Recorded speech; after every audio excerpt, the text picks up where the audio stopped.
morning and welcome to Rising. Thank you so much for tuning in. It is Thursday and we've got a big show for you today. Let's get right to it. Hurricane Milton has plowed through Florida Wednesday night after making landfall on the Gulf Coast as a Category 3 storm. The storm dropped to Category 1 as it cut across the state, but continued to wreak havoc. Now, search and rescue efforts are underway this morning as Milton brought deadly tornadoes, which killed at least 4 people in St. Lucie County on the east coast of the state. At least 116 tornado warnings had been blasted across Florida before 8 p.m. on Wednesday night. Governor Ron DeSantis said there were at least 19 confirmed tornadoes in the state yesterday.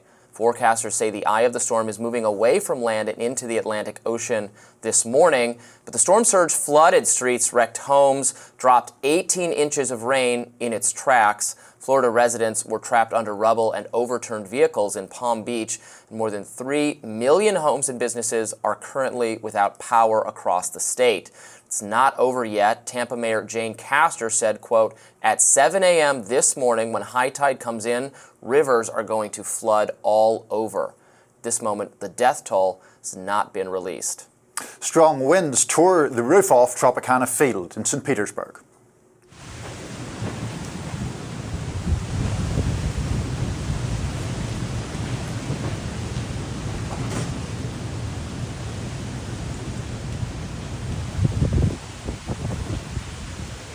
And meanwhile, CNN's Anderson Cooper was smacked with flying debris while reporting live from Florida's west coast last night. It's coming in from kind of the north, I guess, northeast, and the water now is really starting to pour over. If you look at the ground, whoa, okay, that wasn't good. We'll probably go inside shortly, but you can see the amount of water here on the ground. A Florida resident nicknamed Lieutenant Dan, whose real name is Joseph Malinowski, has gone viral online for his plan to ride out the storm on his houseboat. You're going to put me in a shelter. I'm riding out. Don't get me wrong. If I start bouncing around and I start hearing things crack and break, I'm getting the hell out of here. I don't fear the storm. I don't fear anything, but the government, the police, the mayor, everybody's trying to get me to leave in the worst way. I wish they would leave me alone. If nobody saw me on TikTok, I'd be out here by myself right now, doing the same thing I'm doing right now, just sitting here. They don't do anything to help you. They just tell you that you have to leave, that it's a flood zone or whatever, and that you have to evacuate. Well, where am I supposed to go? And how am I supposed to get there? I don't have a car. I don't have anywhere to go. And then you tell me you're going to put me in a shelter. I'm not going to a shelter. I've been to shelters and I've seen what goes on in them. I'm doing my own thing. And if I'm risking my life, then so be it. I'm in God's hands. Tampa Mayor Jane Castor said things changed yesterday, stating in a press conference, quote, "The Tampa Police Department this morning just saved Lieutenant Dan. He has been rescued and he is now in a shelter as well. If we can get Lieutenant Dan to go to a shelter, we can get anybody to do that."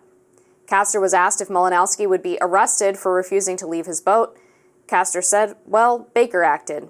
The Baker Act is a Florida law where authorities can detain those who are impaired because of their mental illness and who are unable to determine their needs for treatment.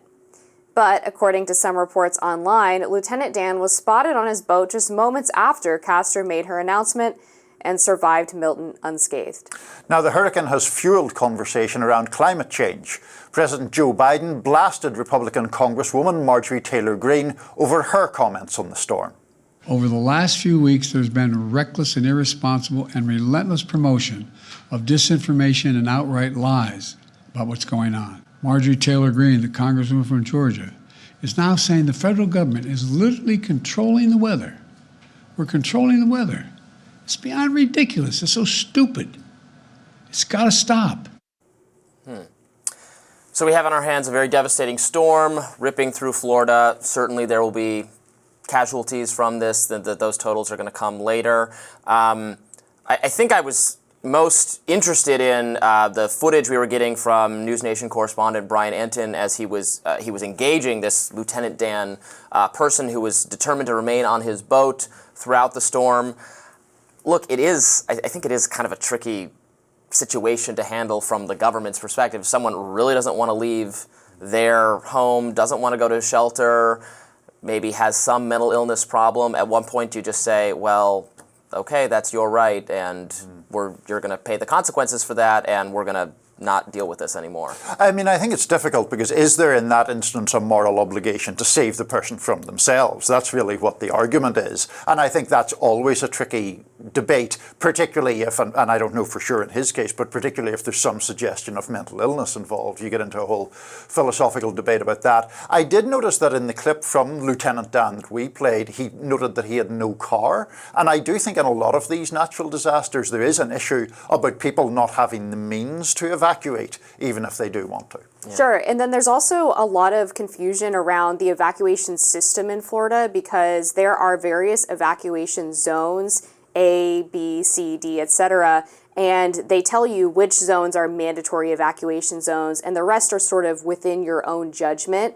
And the evacuation zones changed pretty quickly because this storm moved about 10 miles south of where it was originally supposed to make landfall. So people in Sarasota who might have originally been in evacuation zone D were suddenly moved up to A or B with very little time to actually pack up their things and get out of their house. And it seems crazy that that's the case, right? That people having to deal with all the emergencies and emotional chaos of dealing with that sort of crisis are also having to keep an eye on ever-changing maps as to which mandatory or non-mandatory evacuation zone they're in. Right, we saw photos and video footage of people, right, trying to leave the danger zone.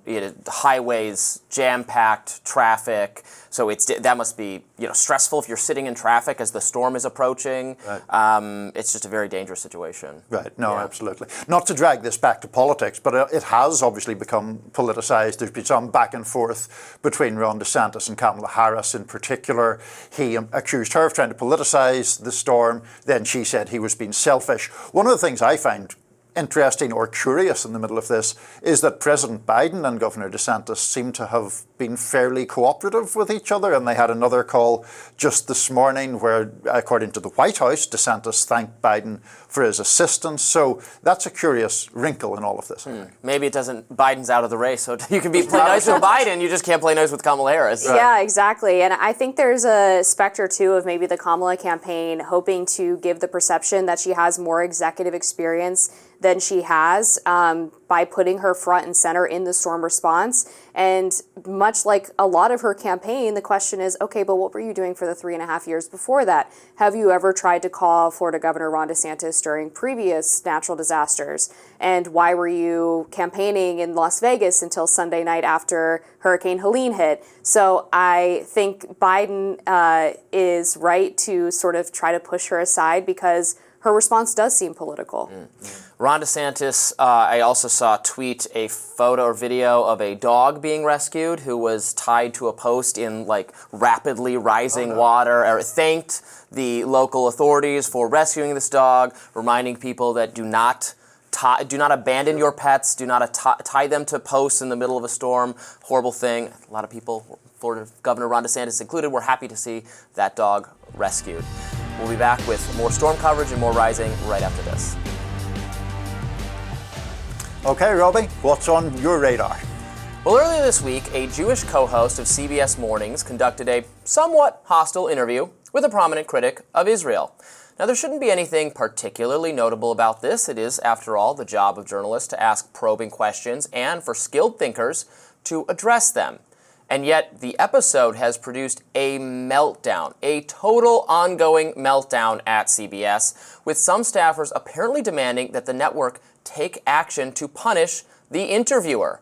And they seem to have gotten their way, at least up until a point. The host, Tony Dokoupil, had to meet with the network's standards and practices team, as well as its race and culture unit, according to the New York Times. Now, during an internal staff conversation that was leaked to the Free Press and other news outlets, network executives asserted that Dokoupil had failed to meet editorial standards. CBS even planned to invite a mental health expert, DEI strategist, and trauma trainer to attend the staff conversation and offer guidance. Oh, goody. Now, these plans were scrapped after drawing widespread and well-deserved ridicule on social media.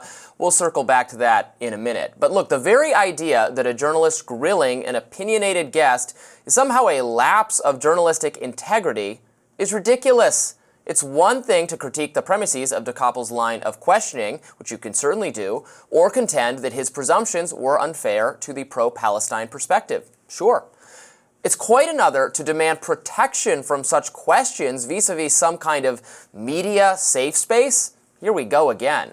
Now note, and this is important, the guest himself, the progressive journalist Ta-Nehisi Coates, has not expressed much outrage about how he was treated in the interview. On the contrary, he told Trevor Noah that he wasn't insulted.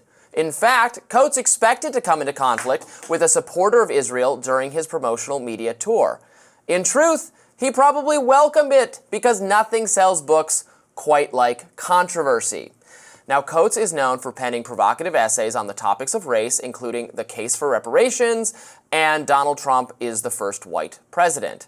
His new book, The Message, is partly about his visit to the West Bank. He concludes that Israel is an intensely racist country and is guilty of a moral crime against the Palestinians. Those views faced vehement pushback on Monday's episode of CBS Mornings, where Coates appeared to promote the book. Dokoupil, one of three co-hosts alongside Gayle King and Nate Burleson, took control of the interview and asked Coates a series of aggressive questions about the book's anti-Israel assumptions.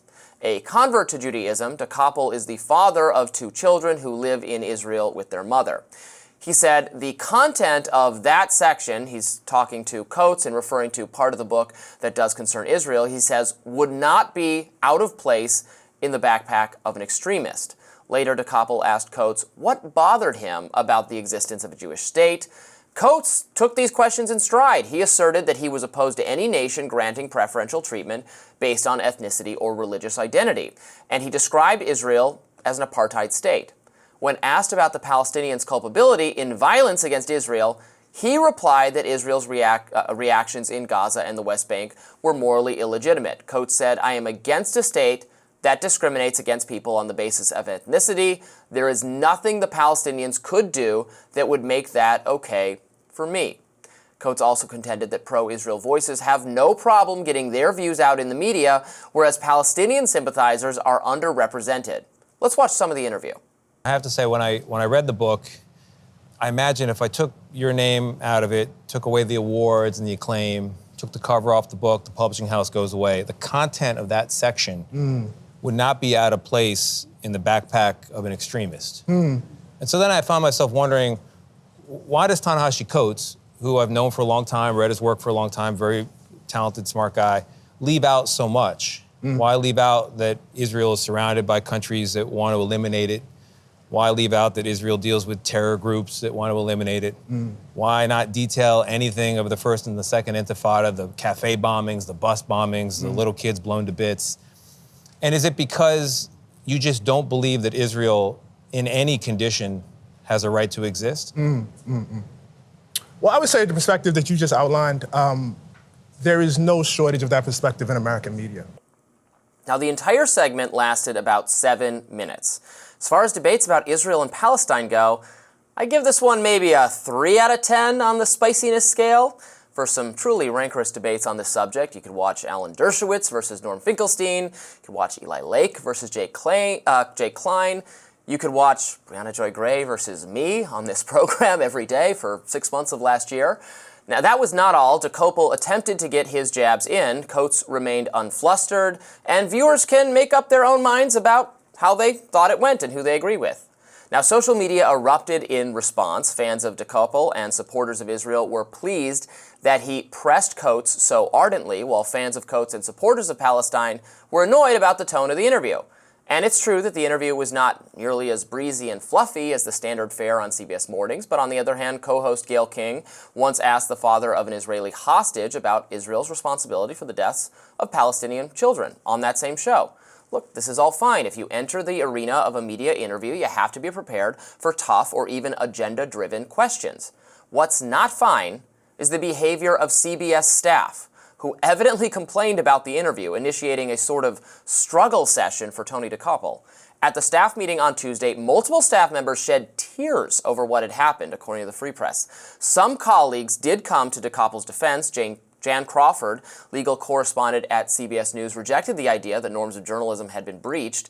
She said, when someone comes on air with a one-sided account of a very complex situation, as Coates himself acknowledges that he has, it's my understanding that as journalists, we're obligated to challenge that worldview so that our viewers can have access to the truth or to a fuller account. To me, that's what Tony did. Also, Sherry Redstone, the chair of CBS's parent company, Paramount Global, said that Dokoupil did a good job. I think he handled himself and showed the world and modeled what civil discourse is, she said. In contrast, the very silliest responses to this affair came, of course, from the network itself, which briefly considered bringing in a man named Dr. Donald Grant to console staff members during the Tuesday meeting. Grant describes himself as a, quote, mental health expert, DEI strategist, and trauma trainer. His own Instagram page, however, is not exactly a portrait of positive mental health. The plan to involve him was quickly aborted because his Instagram had pictures of Republican Senator Tim Scott as a racist Uncle Tom caricature, other insane and hateful pictures. Oopsie.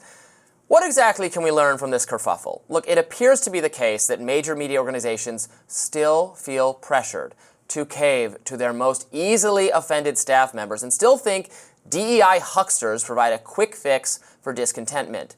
These are not healthy operating procedures. Let interviewers feud with their guests when they are inclined to do so. No one was harmed during the making of this episode of television.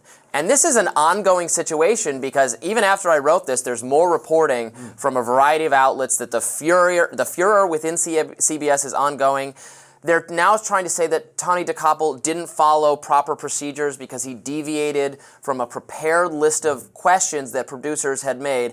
I don't want to demystify how TV is made for the audience, but yes, producers suggest questions for us. Yeah. They're talking to us as we're interviewing people, and oftentimes we do get in questions that they're suggesting to us, and oftentimes because of the nature of the conversation, we deviate wildly from what is prepared, and you have genuine moments, and it makes for good television, and that's what our jobs is. And it's fine. The idea that it is violating some, established thing to go off script and ask something the guest wasn't quite prepared for, that is just utter nonsense. Well, first of all, I think we have much wider range to include controversial or inflammatory opinions than you necessarily do on a network. Well, that's or a because we're broadcast cooler. Morning show. Obviously, we're cooler. And that's why they watch. Stating the obvious. Look, I didn't particularly care for Dokoupil's approach in the interview, but where I take your point is the idea that he should be somehow officially sanctioned for that I found pretty ludicrous. This could be found in an extremist backpack thing. I thought that was kind of a snide question, but look, I've been in contentious interviews as the interviewer. I'm sure some people thought my questions were snide on occasion. That's fine, and let it play out. I actually noted that a lot of people thought the interview overall played into Ta-Nehisi Coates' overall point, which was that the basic assumptions that underpin the pro-Israel case are very well heard and often dominant ones. And Coates wasn't unhappy Not with at all. the line of questioning. I thought he handled himself very well, and he's going to sell more books because of this. And I'm sure he anticipated that at least one of the interviews he was doing promoting the book was going to be this way and was clearly prepared for it. So, good on him. And I wrote a whole book about this topic. I encourage people to check it out if you're interested. It's called The Snowflakes Revolt. But it is about the exportation of the campus safe space culture into American media, where you have these low-level staffers who believe that it's their job to advance a narrative rather than to seek truth and abide by journalistic principles, which would mean being curious and exploring different perspectives. And they have managed to somehow seize a lot of power within newsrooms by going to HR, complaining to management, bitching on social media. All of these tactics that they take to pressure executives into bending to their will. And the result is that we have incidents like this on a near constant basis. Look at what happened with the Tom Cotton op-ed at the New York Times. It's a consistent trend where executives feel like they have to cater to the offense taken by the most low-level staff. And every time I think there's no way a media organization is going to go through this embarrassing, self-flagellating ritual again, and then it always happens again. But I just want to pick up on Amber's point, though, because I think there's something really important there, which is as a sort of someone who came up in a previous generation among, liberal academia and all of that, it seems to me that the tolerance for uncomfortable conversations has been reduced, and I'm in favour of uncomfortable conversations so long as they are civil and so long as they're not just in the realm of fantasy. You and I have had previous conversations about false information or defamatory information, and I think I would draw the lines in a different way than you would in that respect. But that's about information that is actively false. The idea that because someone is offended or hurt or uncomfortable about a line of questioning, that seems crazy to me and seems like it's obviously going to have a chilling effect on the capacity to properly discuss important things. Well said. We'll be back with more Rising right after this. Agencies are big mad about transparency, specifically some agencies complaining about an onslaught of FOIA requests coming from the conservative Heritage Foundation. The think tank that drew some national attention for being behind Project 2025 has been submitting thousands of FOIA requests to more than 24 agencies. Conservatives say that it's important to ensure that government agencies are willing and able to carry out conservative policy if Trump returns to the White House. But critics contend that this is an effort to root out dissenting government employees and stop them from doing their jobs. ProPublica's Sharon Lerner and Andy Kroll reported that Heritage requested emails, memos, browsing history, and the like to see which government employees use terms such as climate equity, voting, or SOGI, an acronym for sexual orientation, gender identity, and expression. Lerner spoke to someone who processes FOIA requests who said that these requests came in at a rate of one every second. Here to dive into what is behind all of this is Sharon Lerner, investigative reporter at ProPublica. Welcome, Sharon. Thanks for joining us. Thanks for having me. Hi.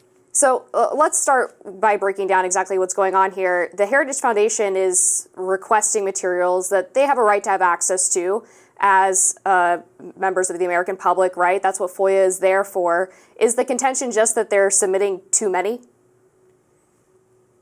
Well, our piece was about the fact that they were doing it at all. So the first point is that they are flooding these agencies. We first identified more than 2,000 FOIAs to more than 24 federal agencies. When we actually interviewed the folks from the Heritage Oversight, which is an arm of Heritage Foundation, they told us that they had submitted actually more than 50,000. So however you slice it, it's a lot. And there are a lot of ways to look at this. One is in conjunction with other efforts by the Heritage Foundation to set up the next presidential administration to clean house. And so we know from the content of these FOIAs that they're looking for very specific terms and employees who use these terms. And so in conjunction, you can see that that could be potentially used for a purge. The other big thing is that these requests, the volume of them, means that they're essentially overwhelming many of these agencies. So leaving them unable to process other FOIAs. But I guess, how would you respond to the idea, if it's the Trump administration, if Trump returns to power, there's going to be progressive and left-wing groups, right, filing tons of FOIA requests, I expect, about what the administration, what the agencies are up to, and that's, appropriate and proper. So what is so malicious about what Heritage and right-wing groups are doing? What's malicious about that? Sure. So I myself file FOIAs. For this story, I filed 6. In the past 2 years, I've filed about 50. This is another order of magnitude. So many, many more FOIAs. And the other thing is that they are very clearly trying to identify individual employees by specific buzzwords that conservatives find alarming, right? So gender and climate equity and DEI. And so it seems that they're not just looking for like when I or other reporters are working on stories, we might look for, there are certain records and you look for that date and an email that contains certain terms. And, this is more sweeping, and it does appear to be an effort to identify all employees that don't fit this very the loyalty, don't fit the Heritage Foundation's idea of what's acceptable. So again, looking often at climate, at DEI, at gender, and then looking also at lists of employees. So a lot for every agency, or many agencies, they're looking at kind of trying to get rosters of everyone who's employed there and kind of tee up who's acceptable and who's not. For what we know, again, with other work reporting on heritage, is that they're trying to weaken protections for federal employees, so thousands of them could be fired by the next administration. But it is the job of these government employees to carry out administration policy, right? And we know that there was a such thing known as the Trump resistance. The Washington Post wrote an article about it back in 2017, pointing out the steps that some government employees were taking to resist Trump policy, including leaking plans to change policy on their social media accounts. They had 180 employees sign up for a workshop dedicated to learning civil disobedience from within the administration. So are they not right to be concerned that federal employees could hamstring a future Trump administration? Well, my piece wasn't at all about whether they're right to be concerned. It's, sure, from their perspective, they feel that that employees who use, for instance, the term climate change would not be of liking potentially to a Trump administration. I assume they're entitled to whatever positions they want to take on that. But I think what we're seeing is an unprecedented, as far as I know, attempt to kind of size up use of FOIA to kind of get an accounting of every federal employee and whether they fit this this very particular idea of what Heritage thinks is appropriate in a federal employee. So one of the agencies I looked at was I got through FOIA the requests that 3 of these Heritage Foundation oversight guys submitted to the Department of the Interior, and it's really looking for.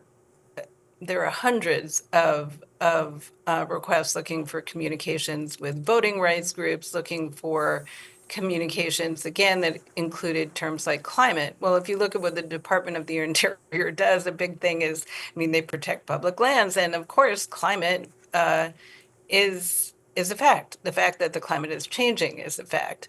If you are going to fire anybody in the agency who's looking or uses the term climate, well, that's a huge number. And I'm not saying that they necessarily are going to, but clearly they are looking for every employee in the Department of Interior that uses the term climate. Sharon, just briefly, as we're almost out of time here, just to broaden this out from specific employees. As I understand from your report, one of these requests was for the entire browser history of Deb Haaland, the Interior Secretary. So in succinct terms, is part of the suspicion that this is, in effect, a fishing expedition for politically embarrassing material?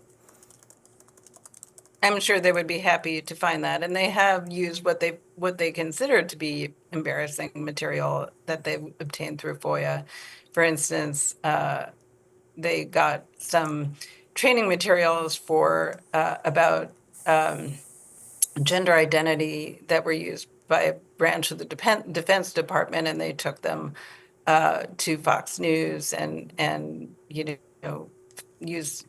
Basically highlighted them as evidence of the Biden administration's woke policies. So yes, I think they would love to find some embarrassing stuff in there. Sharon Lerner, we appreciate you coming on, sparring with us. Thanks so much. A recent California bill signed into law by Governor Gavin Newsom aimed to crack down on election deepfakes. Now, since then, the bill has been thrust into the spotlight, sparking a tiff between Newsom and billionaire Elon Musk and bringing into question how it would affect parody videos. Musk shared a digitally manipulated video of Kamala Harris on X, originally called Kamala Harris Campaign Ad Parody, writing, quote, "The governor of California just made this parody video illegal in violation of the Constitution of the United States." Journalist Michael Shellenberger recently wrote on X about the story, his post garnering over 25 million views. His post said, on September 27th, the New York Times accused Elon Musk of being, quote, misleading for criticizing a new California law to censor parody. The laws have exceptions for parody, said the Times. But 5 days later, a judge ruled the law unconstitutional. Why? Because it banned a video clearly labeled parody. Here now to discuss with us is Michael Shellenberger himself. Thank you for joining us. Let's get right into it. This video gets censored under the California law. The Times claims that parody is excluded. I think, to me, this just demonstrates the dangers of government trying to censor speech in any capacity. Yeah, absolutely. It's great to be with you guys. I mean, this is kind of a fun one, if we're being honest here. I mean, the video itself is pretty hilarious. It has Kamala Harris describing herself as a deep state puppet, which the judge, in his infinite wisdom, included in his ruling that the preliminary injunction to prevent the law from going into effect should be granted. The ad itself, or the parody, it said it was a parody, so it was clearly marked as that. As I noted, the New York Times called Elon Musk's tweet misinformation. What kind of misinformation? The kind of misinformation that's misleading. The technical word for that is malinformation, which refers to accurate information that could lead people to the wrong conclusions. We're deep into Orwell 1984 territory here. And I think it's, 1984 is such a, gloomy book because one of the characteristics of totalitarianism is that it outlaws humor and comedy. And so I think it's just such a powerful case in so many cases we've seen of censorship. You see, the central case in the lawsuit was around parody. And then the New York Times says that the law that California passed had exceptions for parody. So that was just false. So, I mean, there's just, you're sort of in a Borges novel at this point, A House of Mirrors, where, nothing really made any sense. And it's just another affirmation of why we want free speech. We want to allow a lot of debate, including a lot of comedy and the restoration of a kind of sense of humor. And sometimes it's unavoidable that there will be wrong information or bad information on social media. One positive function that X has to address that is community notes. I've seen images that are fake or AI generated, and I can tell they are, but maybe some people can't. But often, immediately, what you find is there's a note under it from, crowdsourced from users saying, hey, this is not a real image, don't fall for this. And I think that's a tremendous, a counter to the idea that there needs to be this, very top-down regulation to make sure we don't have bad information, which would, as you point out, run afoul of the First Amendment anyway. But we do have a system for doing that, and it seems to it's still coming along. It's not perfect, but it's a lot better than what there is on other social media sites. Yeah, absolutely. And it's funny. I just was with I'm going to be teaching a class at the University of Austin next year. I was just with my students, and we had this conversation. Free speech is one of these issues where you think you understand it. It seems straightforward, but there's this kind of continued complexity and richness to it. But just exactly to your point, Robby, and the judge makes this point referring to a famous Supreme Court ruling, Sullivan versus New York Times, where the Supreme Court upholds the right of the spreading of misinformation, including disinformation or lies, particularly in political context. I mean, imagine having an election and the politicians not lying. That's kind of unthinkable. And it's just to your point, it's that the basic idea here, it's kind of a philosophical idea, it's sort of a political idea, is that we're all enriched by allowing people to tell their truth or lie from our point of view and then have the rebuttal. We always talk about this famous example of how the Supreme Court allowed Nazis to march through a neighborhood of Holocaust survivors in Illinois. You can defend that on sort of principle. Everyone has a right to speech. I think the other way you defend it is you say you want to know who the Nazis are. You want to know who the liars are. You want to know who the purveyors of misinformation are. Then you can debunk them. You can argue with them. You can expose them. As somebody that enjoys public debate, thinks it's healthy, you should not want to silence your opponents. That's completely wrongheaded. What you should want to do is have that public argument with them. And just like you said, I think Community Notes has been really incredibly useful. And of course, Elon Musk, I think almost everything he writes is community noted, and you can see those. So yeah, I just think obviously, as journalists, our job is to go out there and debunk misinformation.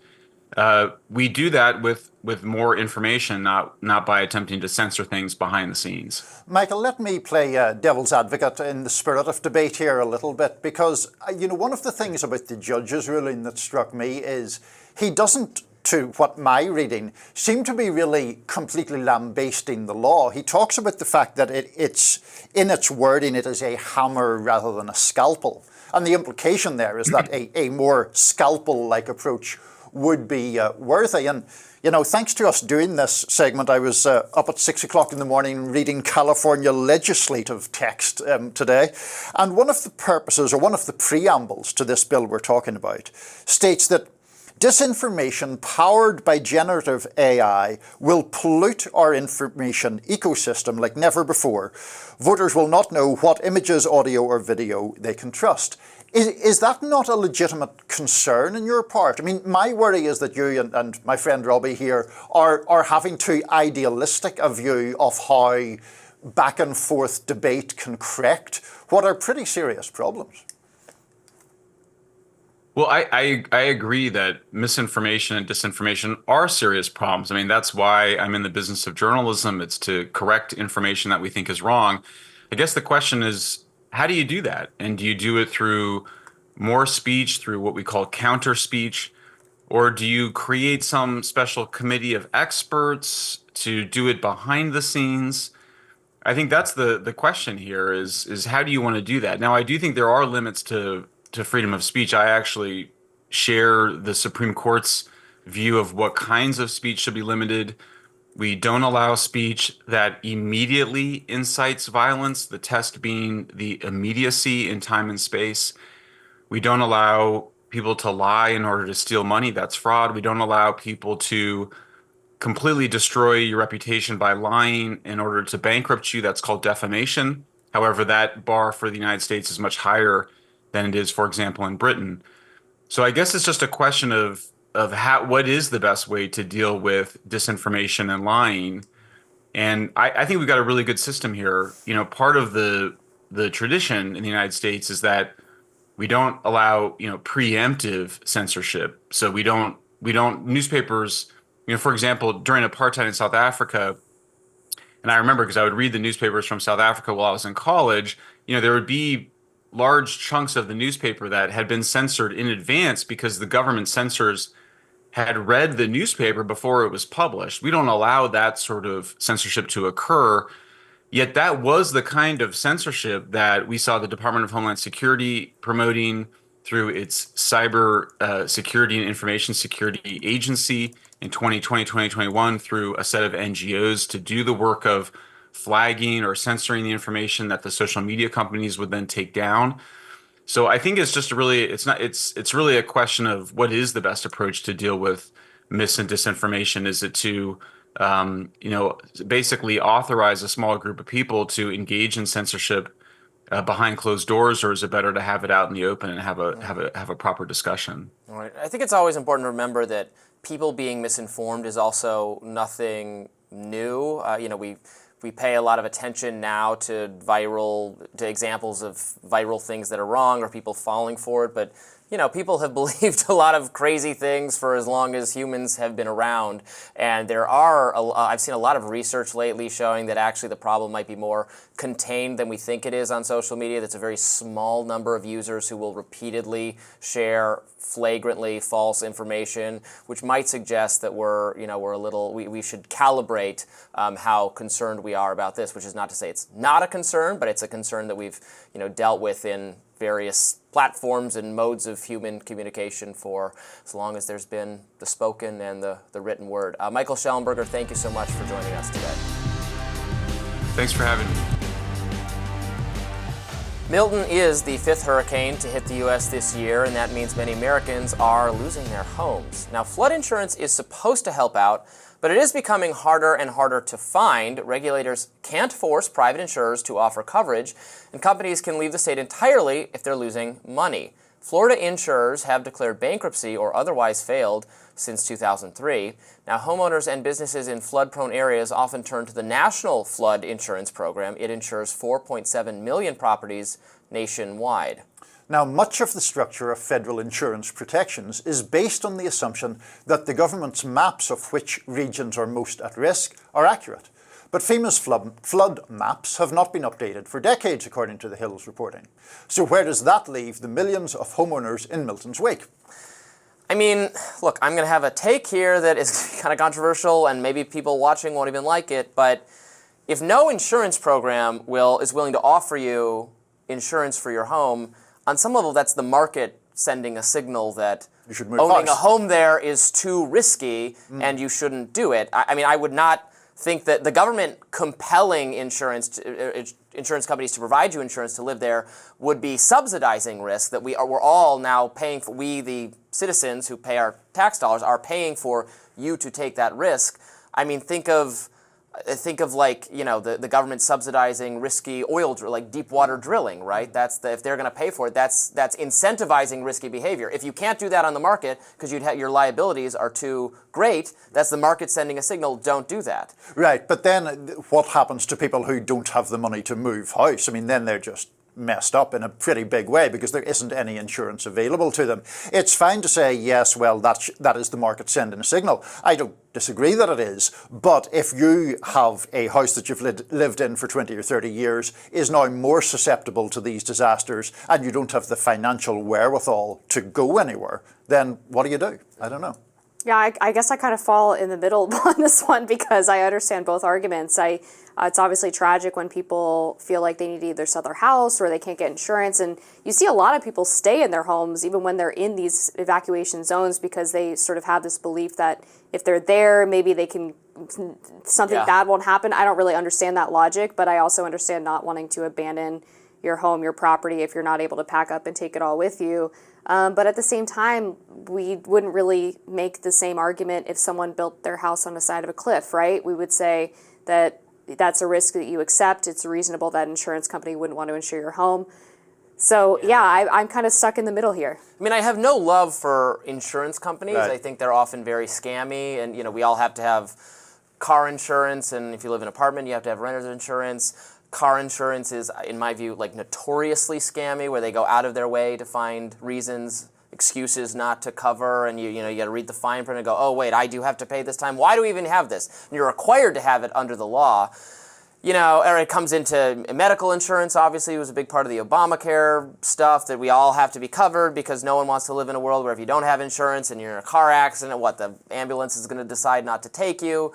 We don't really accept that, but we want to make these things more cost efficient for taxpayers. You want to align, market incentives with risk to discourage risk, and have it, be in such a way that we're not all that then there's these emergency situations that the public has to pay for.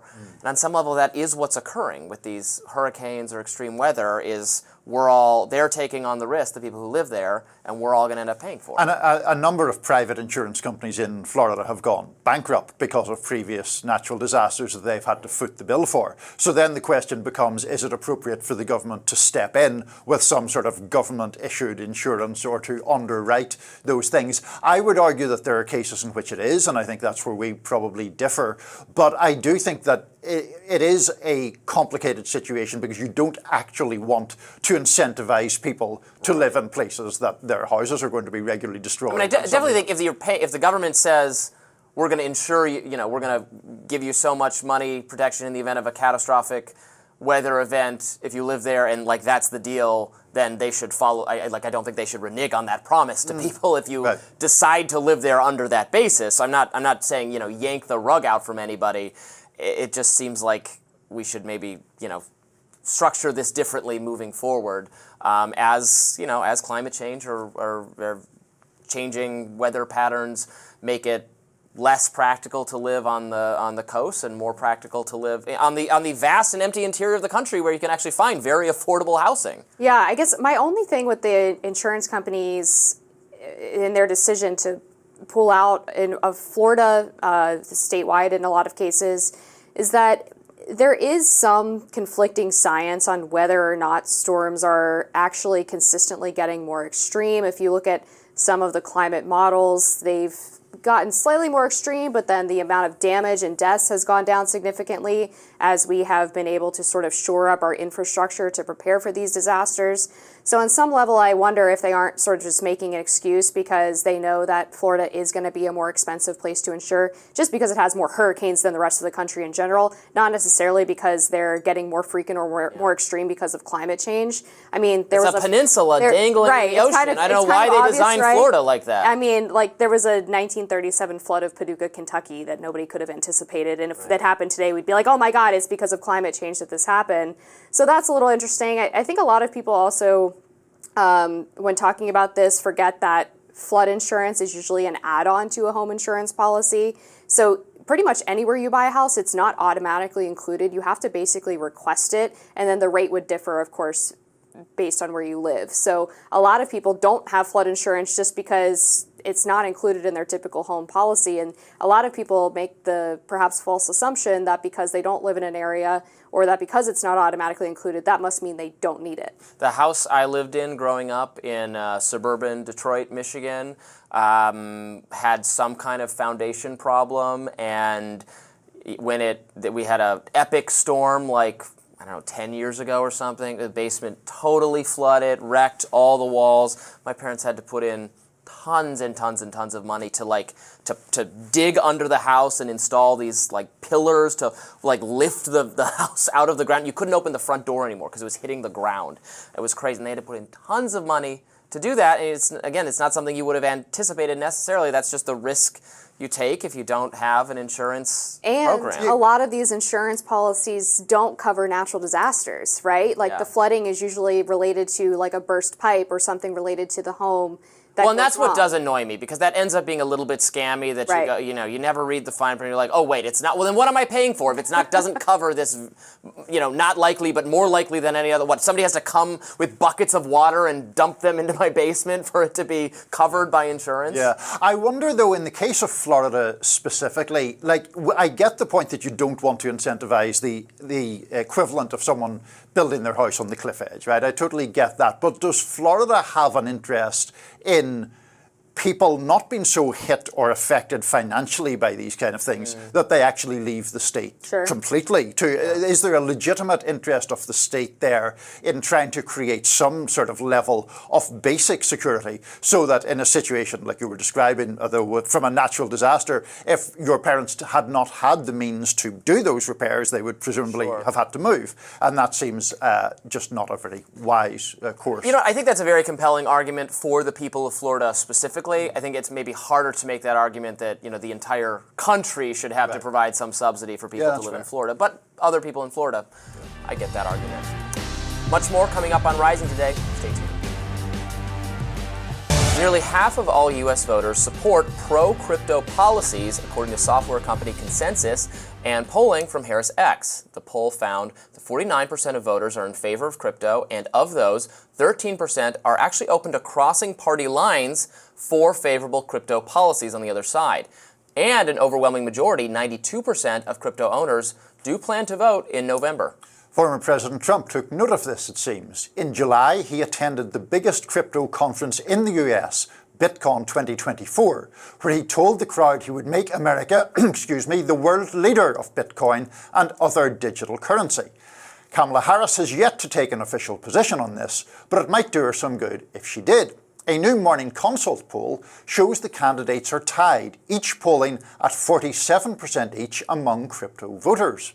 What's more, the survey found that of the 52 million crypto owners in the US, 6.5 million are concentrated in the 7 key swing states. Those, of course, are Arizona, Georgia, Michigan, North Carolina, Nevada, Pennsylvania, and Wisconsin. Here to dive into how crypto stands to impact the presidential election is Ta-Nehisi, founder and CEO of HarrisX. You're very welcome. So let's get right into this. How do you think voters who own cryptocurrency differ from the general electorate? What specifically speaks to them? Great question. They're not single issue voters, but these are voters that are very concerned about the economy. Ultimately, many crypto owners, which make up 25% of the electorate, according to our polling, they care about inflation, they care about economic issues through and through, and their investment in crypto is seen pretty much as a hedge against what they see negative trends on inflation and the economy. So these are key voters, and given how tight this election is, the fact that there's more crypto owners in all battleground states than the last election's difference or the margin of difference from 2020, that's a very important fact and something that each campaign needs to take note. This could be a voter bloc that could end up tipping the election one way or another, depending on whether the candidates speak to them. Crypto is in the category of financial regulation. There's some interest in regulating it from certain members of Congress, along typical party lines. Republicans, the GOP, are usually the party that wants to do less regulation on this front. Democrats want to do more, although there are some Democrats who are supportive of crypto, who own crypto themselves, who have met with people in that industry, in that sector. So it's a little bit more complicated than a Republicans versus Democrats thing, but as we alluded to, Kamala Harris really hasn't said much about it, which way she comes down in terms of the split in her own party. Can you speak to that reality a bit? Yeah, I mean, that's the important point, right? That these voters actually tend to skew a little bit more democratic, a little bit younger, a little bit more multicultural. So they're more naturally to be Democratic voters than they are Republican voters. But at the same time, the Democratic nominee isn't speaking that much to the segment of voters about the issues that they care about. And frankly, the Biden administration, of which Kamala Harris has been part of, has not been very friendly to the crypto industry. So taking all of this together, there's both an opportunity and a threat, you could say, to the Harris campaign in terms of how they deal with this community, whether or not they hit the right tones with the community and guarantee that innovation and opportunity will not be stifled going forward through unnecessary or overbearing government regulation, or whether they don't take a position at all, which is kind of where the campaign is right now. But you're definitely right that the Trump campaign has hit on the right messages with this group. And even though no party owns crypto voters, they are split, as you mentioned in your opening of the segment. There's an opportunity for these voters to really be swing voters and shift around from one side to another, depending on whether they think one of the campaigns or the other is going to be better for their bottom line and their pocketbook. The crypto industry has spent more than $100 million in this election cycle. As they're looking to potentially influence politicians, what are some of the legislative priorities they're looking at related to crypto besides just preventing regulation? Sure. I mean, I think that they're looking for a friendly regulatory environment. Most crypto owners accept the need for guardrails and accept a role for the government in regulating the industry. What they don't accept is broad-based regulation that is harmful to the industry. And actually, they feel that the United States should be a global leader in this industry to the same level that China has been and several other geostrategic competitors. So again, this is an industry that's open to a broad-based conversation around regulation, but they don't want the stifling of innovation in any way, shape, or form. What should we make of Trump's visit to that conference, his positive statements about crypto, his closer ties this time around versus his when he was in the administration? I don't think he paid a lot of attention to this issue, but he now, or has supporters, top supporters who do really care about crypto or are involved in crypto, convincing him to get on board. What should we make of his approach to the issue?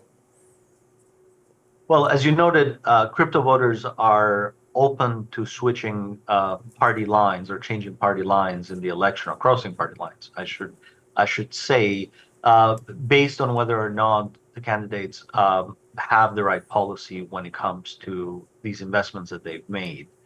And that's very important. And I think that the Trump campaign rightly realized that there's an opening here and an opportunity. That's why he attended the Bitcoin conference.